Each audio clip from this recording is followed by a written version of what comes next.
मैं अभी अपने मिशन पर काम कर रहा हूँ कमांडर। इमरान और उसके साथियों को ट्रेस करने में मुझे थोड़ी दिक्कत हो रही है। उन्होंने अपने ठिकाने बदल लिए हैं।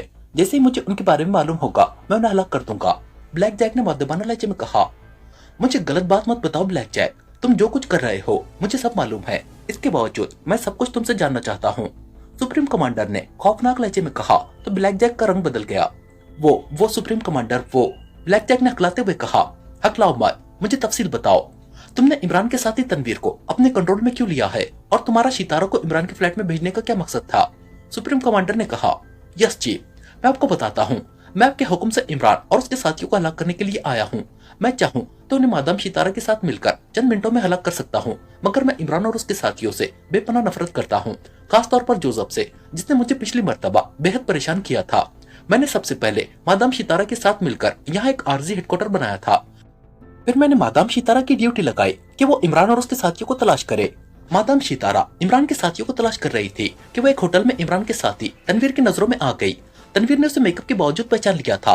तनवीर चूंकि असली हुलिया में था, इसलिए मादाम सितारा ने भी उसे पहचान लिया था। वो फौरन होटल से निकली और अपने मखसूस बाजू की डिवाइस को ऑन करके गायब हो गई। उसके अंदाजे के मुताबिक तनवीर फौरन उसके पीछे बाहर आ गया था। मादाम सितारा का ख्याल था कि वो गैबी हालत में तनवीर का ताकुब करेगी और उसके जरिए आसानी से दूसरे मेंबरान को भी तलाश कर लेगी, मगर तनवीर उसे न पाकर वापस होटल में चला गया। मादाम सितारा उसका बाहरी इंतजार करती रही। फिर काफी देर बाद तनवीर दोबारा होटल से निकला और पार्किंग की तरफ चला गया। मादाम सितारा उसके साथ चलने लगी। वो चूंकि गैबी हालत में थी, इसलिए तनवीर उसे नहीं देख सकता था। तनवीर ने पार्किंग से अपनी कार निकाली तो मादाम सितारा ने उसकी कार के बैक विंड स्क्रीन पर हाथ मारकर उसे तोड़ दिया। विंड स्क्रीन टूटते देखकर तनवीर गुस्से से कार से निकला तो मादाम सितारा ड्राइविंग सीट वाले खुले दरवाजे से उसकी कार में दाखिल हो गई। तनवीर गुस्से से विंड स्क्रीन तोड़ने वाले को तलाश करता रहा। उसकी वहाँ पार्किंग बॉय से झड़प भी हुई थी। फिर वो कार में आ गया और कार को पार्किंग से निकाल लाया। मादाम सितारा उगबी सीट पर उसके साथ थी। उसका ख्याल था कि तनवीर उसके बारे में इमरान के अपने किसी साथी को बताने के लिए जरूर जाएगा, मगर उसका ये ख्याल गलत निकला। तनवीर होटल में खाना खाने आया था। वो खाना खाकर सीधा अपने फ्लैट में गया था। मादाम सितारा फ्लैट में बदस्तूर उसके साथ थी। वो तनवीर की हर हरकत को नोट कर रही थी, मगर तनवीर के चेहरे पर ऐसा कोई तासुर नहीं था जिससे मालूम हो सके कि उसने मादाम सितारा को देखा हो। वो न अपने किसी साथी के पास गया था और न ही उसने कहीं फोन किया था। रात को अपने फ्लैट में सो गया तो मादाम सितारा ने मुझे उसके बारे में रिपोर्ट दी। मैंने मादाम सितारा से कहा कि वो उसे बेहोश करके मेरे पास ले आए। चुनांचे मादाम सितारा ने उसे बेहोश किया और मेरे पास ले आई। मैंने अपने हेडक्वार्टर में तनवीर का SBS मशीन पर ब्रेन स्कैन किया और उसके बारे में मालूमात हासिल कर ली। तनवीर के दिमाग से मैंने उसके बारे में और उसके तमाम साथियों के बारे में तफसीलात हासिल कर ली थी। तमाम मालूमात हासिल करने की वजह से चूंकि तनवीर का जहन ब्लैक हो गया था, इसलिए मैंने उसके जहन को रिफ्रेश करते हुए उसे अपने ताबे कर लिया। अब मैं तनवीर के जरिए उसके साथियों तक पहुंचूंगा और एक एक करके उन सबको हलाक कर दूंगा। ब्लैक जैक ने तफसील बताते हुए कहा। मुकम्मल तफसील बताओ ब्लैक जैक, तुमने तनवीर को मादाम सितारा के साथ जूलिया और उसके साथी लड़कियों के पास क्यों भेजा था? सुप्रीम कमांडर ने ब्लैक जैक को खामोश होते देखकर सख्त लहजे में कहा। चीफ, मैंने जब तनवीर के माइंड को रिफ्रेश किया था, मैंने इस बात का खास ख्याल रखा था कि उसका जहन उसी तरह काम करता रहे जैसा वो है। अलबत्ता उसके जहन से मैंने उसके पुरइसरार चीफ X2 का खौफ निकाल दिया था। मैंने उसके दिमाग में खुद को चीफ के तौर पर मनवाया था और उसके जहन में ये भी डाल दिया था कि वो इमरान और अपने जिन साथियों के साथ काम करता रहा है वो उसके दोस्त नहीं दुश्मन है। इसलिए उनके पास जाए और उन्हें जाकर बता दे कि वो सीक्रेट सर्विस छोड़ रहा है। मैं देखना चाहता था कि उसका माइंड किस हद तक मेरे ताबे हुआ है। इसके अलावा तनवीर के हाथ मैंने वहाँ ब्लू स्विच भेजा था ताकि उससे निकलने वाली रेस दूसरे सीक्रेट एजेंट्स के जिस्मों में मुंतकिल हो जाए और मैं उन सबको मॉनिटर कर सकूं। उसने वही कुछ कहा था जिसका मैंने उसे हुक्म दिया था, ब्लैक जैक ने कहा। और मादाम सितारा को तुमने इमरान के पास भेजकर उसे ये बावर कराने की कोशिश की है कि तुम उससे बरतर हो? सुप्रीम कमांडर ने गुर्राते हुए कहा। यस चीफ, मैं इमरान से बरतर हूँ। बहुत जल्द ये आप भी देख लेंगे और इमरान भी जान लेगा कि ब्लैक जैक अब ब्लैक जैक नहीं बल्कि बिग घोस्ट बन चुका है। ब्लैक जैक ने बगैर किसी तरद्दुद के कहा। ब्लैक जैक, तुम सुप्रीम कमांडर के अंडर हो और सुप्रीम कमांडर तुम्हें जो हुक्म दे तुम उसके हुक्म के खिलाफ कैसे जा सकते हो? बोलो, जा सकते हो? सुप्रीम कमांडर ने कहा। उसका लहजा बेहद गजबनाक था। नहीं कमांडर, मैं ब्लैक जैक ने खौफ भरे लहजे में कहा। तो फिर ये अहमकाना खेल छोड़ो और सुप्रीम कमांडर के अहकाम की तामील करो। इमरान और उसके तमाम साथी तुम्हारी नजरों में है। जल्द अज जल्द उन सबको हलाक कर दो। तुम्हारी अब कोई कोताही बर्दाश्त नहीं की जाएगी, समझे तुम? सुप्रीम कमांडर ने कहा। यस कमांडर, ब्लैक जैक ने कहा। मादाम सितारा जैसे ही वापस आए सबसे पहले उसके साथ जाकर इमरान का खात्मा करो और फिर उसके बाकी साथियों का, सुप्रीम कमांडर ने कहा। ओके कमांडर, मैं आपके हुक्म की तामील करूंगा। ब्लैक जैक ने बुझे बुझे से लहजे में कहा, मुझे ये भी मालूम है कि तुम तनवीर के जरिए सीक्रेट सर्विस के पुरअसरार चीफ एक्स्ट्रो तक पहुंचना चाहते हो। तुम इमरान और उसके साथियों के साथ उसको भी हलाक करने का सोच रहे हो। तुम्हारी सोच अच्छी है, मगर तुम्हें इस मसले पर उलझने की कोई जरूरत नहीं है। एक्स्ट्रो की असल ताकत इमरान और उसके साथी है। अगर वो हलाक हो जाए तो एक्स्ट्रो बस नाम का ही एक्स्ट्रो रह जाएगा। मैंने एक्रिमिया से इमरान की साबिका लेडी एजेंट रोशी को अगवा करवाकर फ्रांस हेडक्वार्टर में पहुंचा दिया है। मुझे मालूम हुआ था कि रोशी एक ऐसी एजेंट है जो चीफ एक्स्ट्रो के बारे में बहुत कुछ जानती है। उसका दिमाग स्कैन किया जा रहा है, मगर इमरान ने उसका दिमाग भी लॉक कर रखा है। मैं उसके लॉक्ड माइंड को ओपन करने की कोशिश कर रहा हूँ।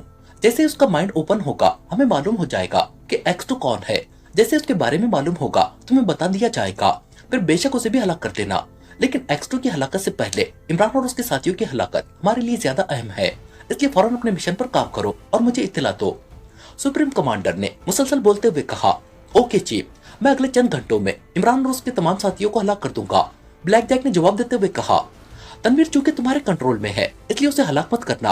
अपना मिशन मुकम्मल करके उसे अपने साथ फ्रांस हेडक्वार्टर ले जाना। दूसरे एजेंट्स की तरह तुमने उसे भी जीरो लैंड का वफादार बनाना है। वो तेज तर्रार और डी एजेंट है।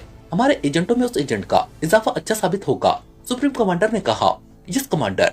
ब्लैक जैक ने सर हिलाकर कहा, और कोई बात? सुप्रीम कमांडर ने कहा, यस कमांडर, आपसे एक बात करना चाहता हूँ, अगर आप इजाजत दे तो। ब्लैक जैक ने कहा, बोलो। सुप्रीम कमांडर ने कहा, कमांडर, जिस तरह मैंने तनवीर जैसे एजेंट को कंट्रोल किया है, अगर आपका हुक्म हो तो ये काम मैं उसके दूसरे साथियों के साथ भी कर सकता हूँ।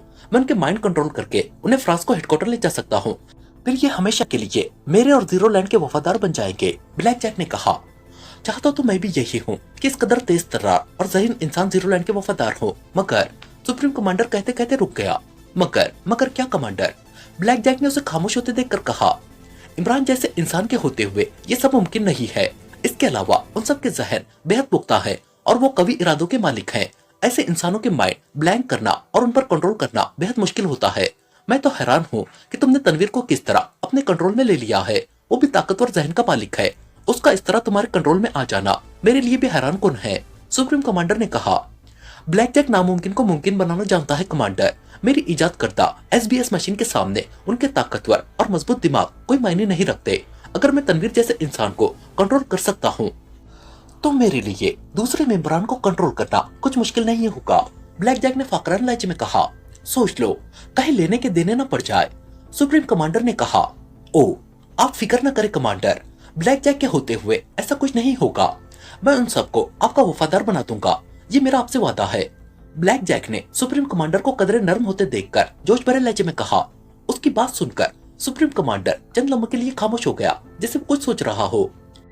मैं SBS मशीन के साथ एटॉमिक बैटरियां लगा दूंगा कमांडर, जिनके हाई वोल्टेज से उनके दिमाग झुंझुना उठेंगे, और अगर उनके दिमाग 10,000 बीटा F की हद तक भी ताकतवर हुए तो एटॉमिक वोल्टेज के शॉक से एक लम्हे में उनके दिमाग ओपन हो जाएंगे। उनके खाली दिमागों को रिफ्रेश करना और जीरो लैंड का वफादार बनाना मेरे लिए वाकई मुश्किल नहीं होगा।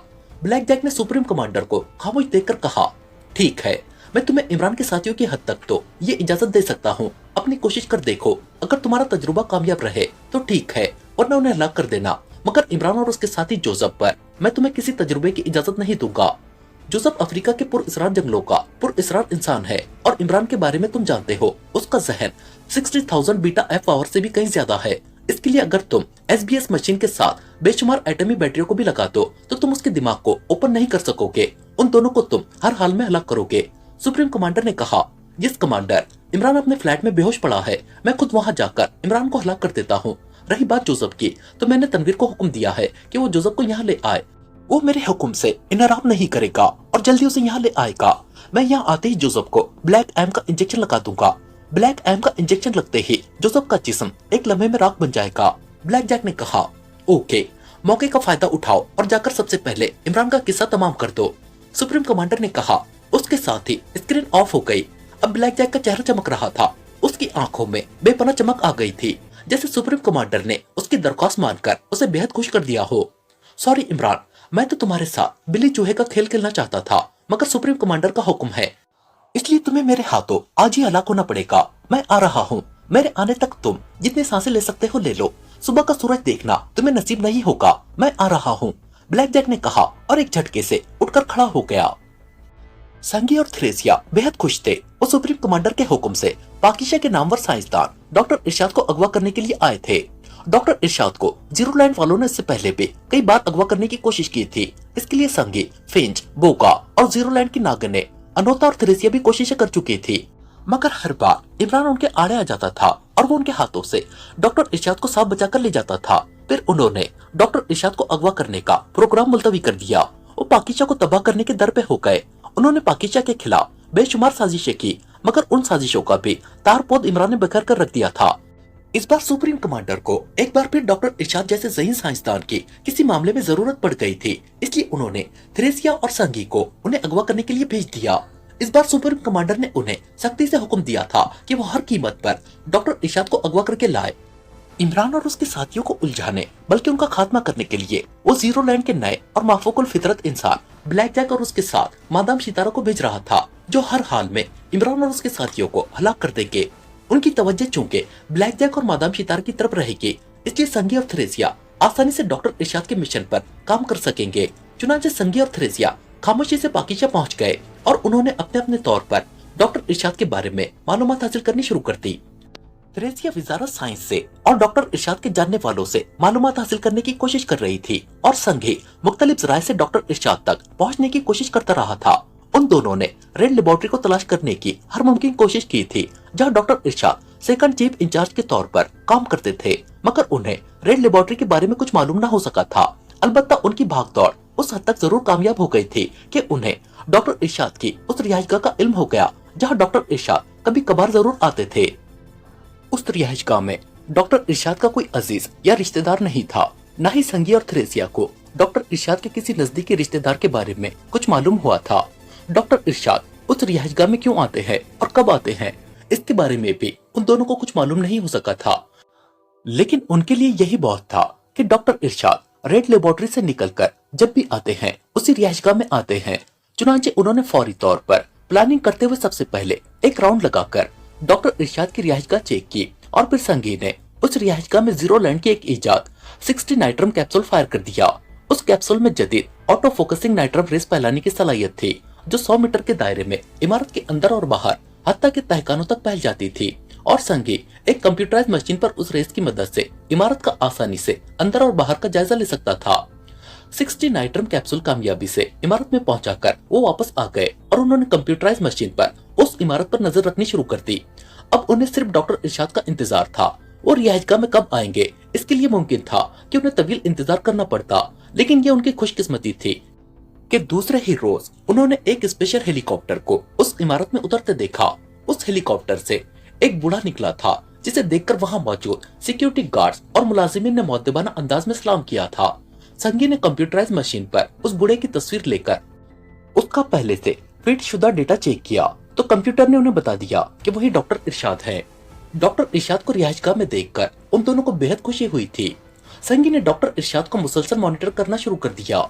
डॉक्टर इरशाद को रिहाइशगाह में एक फॉर्म मौसूल हुआ। फोन करने वाले ने डॉक्टर इरशाद को बताया कि वो एक्रीमिया की एक न्यूज एजेंसी का चीफ एग्जीक्यूटिव है। उसके साथ उसकी साथी सैली है। वो दोनों एक्रीमिया से आए हैं और उनके पास एक्रीमिया के एक साइंसदान का डॉक्टर इरशाद के लिए खुसूसी पैगाम है और वो उनकी दी हुई एक चीज उन्हें देना चाहते हैं।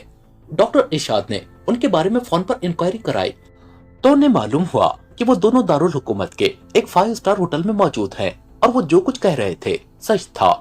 डॉक्टर इरशाद ने उन्हें अपनी रिहाइशगाह में आने की इजाजत दे दी। संगी और थ्रेसिया ने डॉक्टर इरशाद और माइकल की गुफ्तगू सुनी थी। उन दोनों के पास बेहतरीन मौका था।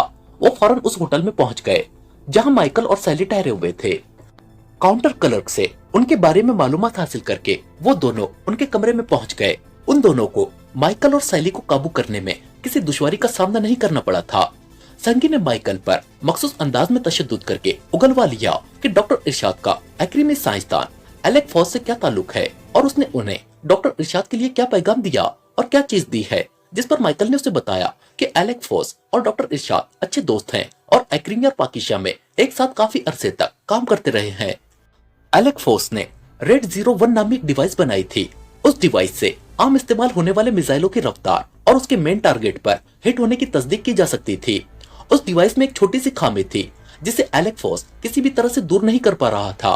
उस डिवाइस पर चूके डॉक्टर इरशाद भी उसके साथ काम कर चुके थे, इसलिए एलेक्स फोर्स ने उस खामी को दूर कराने के लिए डिवाइस डॉक्टर इरशाद को भेज दी थी और पैगाम में कहा था कि वो न सिर्फ उस डिवाइस की खामी दूर करे बल्कि ऐसी डिवाइस वो अपने पास भी तैयार कर ले जिन्हें आम मिसाइलों में लगाकर वो खातिर ख्वाह फायदा उठा सकते हैं।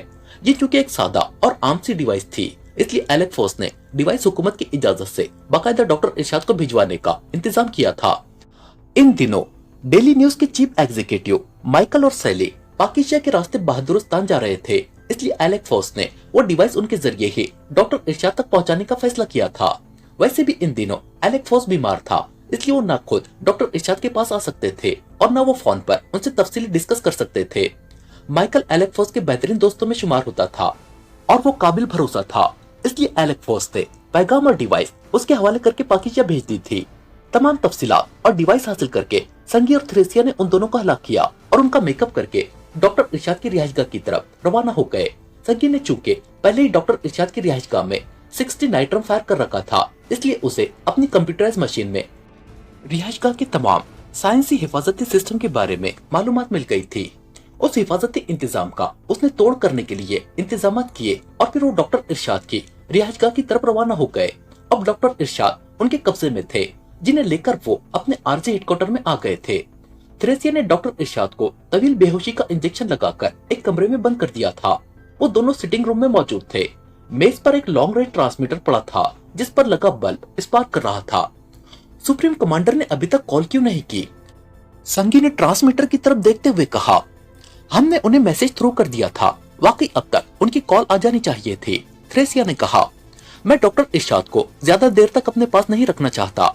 सुप्रीम कमांडर से बात हो जाए तो मैं डॉक्टर इरशाद को फौरी तौर पर फ्रांस को हेडक्वार्टर में पहुंचा दूंगा। संगी ने कहा, क्यों, तुम्हें कोई डर है क्या?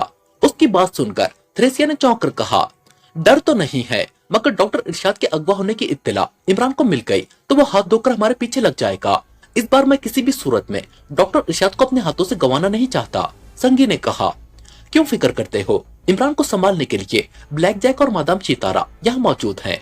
इमरान को अगर डॉक्टर इरशाद के अगवा होने की खबर मिल भी गई तो वो उसका जिम्मेदार ब्लैक जैक और मादाम सितारा को ही समझेगा। जब तक इमरान को हमारे बारे में इल्म होगा हम यहाँ से निकल चुके होंगे। थ्रेसिया ने कहा, देखो क्या होता है। संगी ने एक तवील सांस लेते हुए कहा, क्या मतलब? तुम्हारा अंदाज बता रहा है जैसे तुम किसी खतरे को महसूस कर रहे हो। थ्रेसिया ने चौंक कर कहा, हाँ, डॉक्टर इरशाद मेरे कब्जे में है, मगर इसके बावजूद मुझे ऐसा एहसास हो रहा है जैसे कहीं ना कहीं कोई गड़बड़ जरूर है। संगी ने कहा तो थ्रेसिया हैरान होकर उसका मुंह देखने लगी। गड़बड़? तुम कहना क्या चाहते हो? हम अपने मिशन में कामयाब हो चुके हैं, फिर तुम्हें किसी गड़बड़ का एहसास क्यों हो रहा है? थ्रेसिया ने हैरत भरे लहजे में कहा, मालूम नहीं, मेरा दिल व दिमाग इस बात को मानने के लिए तैयार ही नहीं हो रहे कि हम अपने मिशन में कामयाब हो चुके हैं। संगी ने साफ गोई से कहा तो थ्रेसिया की पेशानी पर शिकने पहल गई। ओ, इस एहसास की कोई वजह तो होगी। थ्रेसिया ने कहा, कोई वजह नहीं है, हमने हर काम परफेक्ट अंदाज में किया है, अपने पीछे हमने कोई क्लू भी नहीं छोड़ा। डॉक्टर इरशाद को उनकी रिहाइशगाह से निकाल लाने में हमें किसी परेशानी का भी सामना नहीं करना पड़ा। लेकिन संगी कहते कहते रुक गया। लेकिन क्या? उसे खामोश होते देखकर थ्रेसिया ने परेशानी से कहा, 60 नाइट्रम सिस्टम पर जब हमने डॉक्टर इरशाद का बायोडेटा देखा था तो कंप्यूटर ने वो डेटा डॉक्टर इरशाद के चेहरे से हासिल किया था। कंप्यूटर ने डॉक्टर इरशाद को फिजिकली स्कैन नहीं किया था और न ही उस वक्त मुझे उसका ख्याल आया था। संगी ने कहा, आखिर तुम कहना क्या चाहते हो? थ्रेसिया ने जिल्लाए हुए लहजे में कहा, मैं अपना एक शक दूर करना चाहता हूँ। संगी ने कहा, शक? थ्रेसिया ने चौंक कर कहा, हाँ, मैं डॉक्टर इरशाद का मेकअप चेक करना चाहता हूँ। संगी ने कहा तो थ्रेसिया बेख्तियार उछल पड़ी। मेकअप? ओ, क्या तुम्हें इस बात का शक है कि डॉक्टर इरशाद की जगह उनके मेकअप में हम किसी और को ले आए हैं? थ्रेसिया ने कहा, हाँ, मेरी छठी हिस्स मुझे किसी गड़बड़ का एहसास दिला रही है। संगी ने जवाब देते हुए कहा, ओ, मगर ऐसा कैसे हो सकता है? डॉक्टर इरशाद की रिहाइशगाह में हम अचानक और फौरन ही पहुंच गए थे। किसी को भला क्या जरूरत है कि वहाँ डॉक्टर इरशाद की जगह किसी और को मेकअप में भेज दे? थ्रेसिया ने हैरतजदा लहजे में कहा, हो सकता है डॉक्टर इरशाद को माइकल और सैली पर ही कोई शक हो और उसने जानबूझकर किसी को अपने मेकअप में भेज दिया हो ताकि खतरे की सूरत में वो महफूज रह सके। संगी ने कहा, फिर भी मेरा जहन इस बात को नहीं मानता। अगर डॉक्टर इरशाद को ऐसा कोई शक होता तो वो हमारे सामने जरूर आता। उसे तहखाने में छुपकर हमसे बात करने की क्या जरूरत थी? थ्रेसिया ने नुक्ता एतराज उठाते हुए कहा, फिर भी एक बार डॉक्टर इरशाद को चेक करने में क्या हर्ज है? संगी ने कहा, ठीक है, वाकई उसे चेक करने में कोई हर्ज नहीं। आओ, मेरे पास हाई सेट लोशन है। उस लोशन को लगाने से दुनिया का जदीद से जदीद तरीन मेकअप भी चंद लम्हों में साफ हो जाता है। अगर डॉक्टर इरशाद मेकअप में हुए तो हाई सेट लोशन लगते ही उनका मेकअप साफ हो जाएगा। थ्रेसिया ने उठते हुए कहा, हाँ आओ। कमांडर की कॉल आने से पहले हमें अपना शक दूर कर लेना चाहिए, संगी ने कहा और वो भी उठकर खड़ा हो गया। तुम जाकर डॉक्टर इरशाद को देखो, मैं हाई सेट लोशन लेकर आती हूँ, थ्रेसिया ने कहा तो संगी सर हिलाकर कमरे से निकल गया। कमरे से निकलकर वो एक राहदारी में आया और कुछ आगे जाकर दाएं तरफ मौजूद एक कमरे के दरवाजे के पास आ गया। कमरे का दरवाजा बंद था। संगी ने जेब से चाबी निकाली और दरवाजा खोलकर अंदर दाखिल हो गया।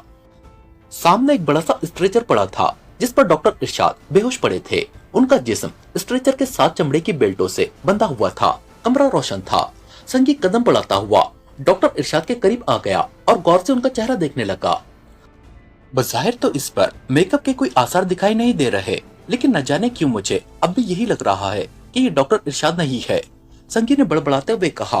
उसने अंगूठे से डॉक्टर इरशाद की आंखें खोलकर देखी। वो मुकम्मल तौर पर बेहोश थे। चंद ही लम्हों में थ्रेसिया वहां आ गई। उसके हाथ में एक टिश्यू पेपर का डब्बा और एक छोटी सी शीशी थी। ये लो, इस लोशन को टिश्यू से इसके चेहरे पर लगाओ, अभी मालूम हो जाएगा कि ये डॉक्टर इरशाद हैं या नहीं। थ्रेसिया ने लोशन की शीशी और टिश्यू पेपर संगी की तरफ बढ़ाते हुए कहा। संगी ने उससे शीशी ली और उसका ढक्कन खोलने लगा। शीशी का ढक्कन खोलकर उसने डब्बे से एक टिश्यू पेपर निकाला और शीशी उस टिश्यू पेपर पर उलट दी। टिश्यू गीला हो गया तो उसने शीशी थ्रेसिया की तरफ बढ़ा दी और गीला टिश्यू पेपर आगे बढ़कर डॉक्टर इरशाद के चेहरे पर लगाने लगा। डॉक्टर इरशाद के चेहरे पर चमक सी आ गई। उसने डॉक्टर इरशाद के सारे चेहरे पर लोशन लगा दिया था। बस काफी है, थ्रेसिया ने कहा तो संगी सर हिलाकर पीछे हट गया। उन दोनों की नजरें डॉक्टर इरशाद के चेहरे पर जमी हुई थी, जिनके चेहरे पर से हल्का हल्का धुआं सा निकलना शुरू हो गया था। वो दोनों पलके झपकाए बगैर डॉक्टर इरशाद को देखते जा रहे थे। चेहरे पर लगे हुए लोशन से निकलने वाला धुआं गहरा होता जा रहा था और उस धुएं में डॉक्टर इरशाद का चेहरा छुपता जा रहा था। कितनी देर लगेगी? संगी ने बेचैनी से थ्रेसिया से मुखातिब होकर कहा। बस चंद लम्हे और, थ्रेसिया ने कहा। उसके चेहरे पर भी जैसे बेचैनी शब्द हो गई थी। अब डॉक्टर इरशाद का चेहरा मुकम्मल तौर पर धुएं में छुप गया था। फिर चंद लम्हों बाद धुएं के असरात खत्म होने लगे। आहिस्ता आहिस्ता डॉक्टर इरशाद के खदो खाल नुमाया होने लगे। उसी लम्हे दूर तेज सीटी की आवाज सुनाई दी। सीटी की आवाज सुनकर संगी और थ्रेसिया बेख्तियार उछल पड़े। सुप्रीम कमांडर की कॉल है। थ्रेसिया ने संगी की तरफ घबराई हुई नजरों से देखते हुए कहा। मैं देखता हूँ, संगी ने कहा और जाने के लिए मुड़ा ही था कि उसने थ्रेसिया को अचानक बुरी तरह से उछलते देखा। उसकी आंखें हैरत की शिद्दत से फैल रही थी। क्या हुआ? संगी ने हैरत से उसकी तरफ देखते हुए कहा। थ्रेसिया की नजरें डॉक्टर इरशाद पर जमी हुई थी। संगी की नजरें भी बेख्तियार डॉक्टर इरशाद की तरफ मुड़ गई और फिर जैसे ही उसकी नजरें डॉक्टर इरशाद के चेहरे पर पड़ी, वो भी उछले बगैर न रह सका। डॉक्टर इरशाद का चेहरा बदला हुआ था। डॉक्टर इरशाद के बूढ़े चेहरे की जगह एक नौजवान का चेहरा नजर आ रहा था, जो उनके लिए कतई नया और अजनबी था। ये क्या? ये डॉक्टर इरशाद नहीं है, संगी के मुंह से निकला। दूसरे कमरे में बदस्तूर ट्रांसमीटर की सीटी बज रही थी, मगर थ्रेसिया और संगी जैसे डॉक्टर इरशाद के नए चेहरे को देखकर अपनी जगह साकित होकर रह गए थे। उनकी आंखों के सामने धुंध सी आ गई थी और कान जैसे ट्रांसमीटर की आवाज को सुन ही नहीं रहे थे।